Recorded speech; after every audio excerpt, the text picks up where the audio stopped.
Iran ও যুক্তরাষ্ট্রের মধ্যকার পরবর্তী দফার পরমাণু আলোচনার আগে মধ্যপ্রাচ্যে জলসীমায় আরও একটি মার্কিন বিমানবাহী রণতরী মোতায়েন করেছে যুক্তরাষ্ট্র।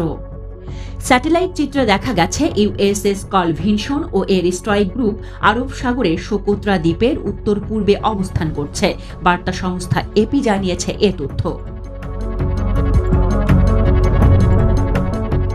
এদিকে ইরান সমর্থিত হুথি বিদ্রোহীদের নিয়ন্ত্রিত ইয়েমেনের এলাকায় যুক্তরাষ্ট্রের বিমান হামলা অব্যাহত রয়েছে।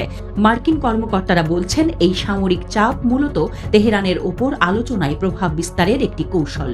প্রেসিডেন্ট ডোনাল্ড ট্রাম্প পুনরায় হুঁশিয়ারি দিয়েছেন যে আলোচনায় সমাধান না হলে ইরানের পারমাণবিক স্থাপনাগুলো লক্ষ্য করে হামলা চালানো হতে পারে।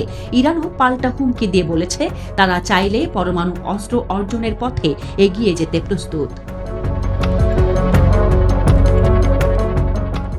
এদিকে যুক্তরাষ্ট্রের মধ্যপ্রাচ্য বিষয়ক দূত স্টিভ উইটকফ ইঙ্গিত দিয়েছেন, 2015 সালের পারমাণবিক চুক্তির ভিত্তিকে ফের আলোচনার মূল কাঠামো হিসেবে বিবেচনা করা হতে পারে।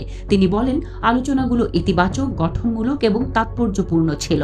ইউরেনিয়াম সমৃদ্ধকরণ প্রসঙ্গে উইটকফ স্পষ্ট করেন, তাদের 3.67% বেশি সমৃদ্ধকরণ প্রয়োজন নেই। বর্তমানে 60% সমৃদ্ধকরণ গ্রহণযোগ্য নয়।